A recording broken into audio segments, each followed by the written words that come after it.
Right. So it's just game theory and game playing against what could happen and scenario analysis and the other people out there that might be doing the same thing you're trying to do with Arbing.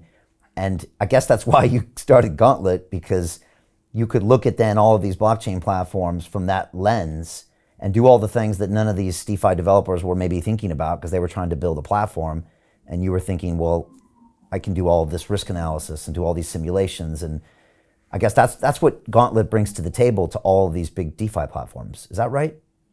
Yeah, exactly. I mean, one other thing that I thought was cool and that kind of what made me want to leave trading for this space is that all of the data is public, A, and B, all of the identities are public. So in HFT, when I was talking about, hey, we're simulating the game theory and I model my strategy and I model the opponent's strategy and then I run these simulations, I don't actually know the opponent's strategy. I'm guessing, I'm trying to think as if I was them, right? So it's like, trading in the 1970s, I have two parties and I have one person trying to think how the other person thinks about something and then try to be before or after them. Trading in the 2000s, like I have a bot, you have a bot. I have to think about how you would have written the algorithm for your bot and like what type of math tools you might be good at or might be bad at, and then try to make my bot identify that and then compete. In some sense, you're still guessing a lot in traditional finance because you don't have the data of the other person's strategy. You just you go out and you trade and then you see like the results, and based on the results, you say, okay, like they're probably doing this strategy. They probably wrote this algorithm because it seems very similar to what I see in simulation, what you see in production. In blockchains, you don't have to do as much guessing because the data is actually fully transparent, at least for on-chain things, not centralized exchanges. So there's less of this statistical inference problem and more of a like, how well can you replicate their strategy exactly, exactly to the T. And so that's what we really focus on, is making sure that our simulations, our models of these agents replicate people's behaviors and practice as well as possible.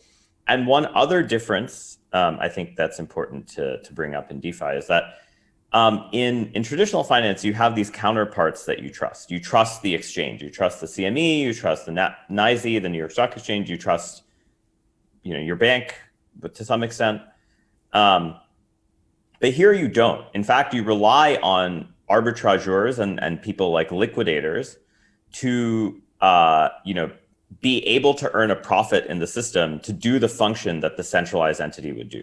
So like if I go on the CME and I trade ES, and then which is like the S&P 500 future, and I get liquidated, so like I took too much leverage, my position's underwater, the CME does the liquidation, right? Or FTX in the centralized exchange does the liquidation. But in DeFi, what you have to do is you have to incentivize people. You say, hey, here's some profit. People compete to do the liquidation, to make the system safe again. And that part is quite unique. In trading, when you're simulating things, you're really modeling little traders, medium-sized traders, and big-sized traders. You're not modeling the counterparty risk of the CME. You're kind of like the CME, I will sue them if they mess up, right? Or something like that, right? Yeah. Here, you're modeling many different types of users. You're modeling the traders, the lenders, the borrowers, and the liquidators, arbitrageurs, people who are keeping the system safe. And so it's way more complex because of that, even though the data is more transparent.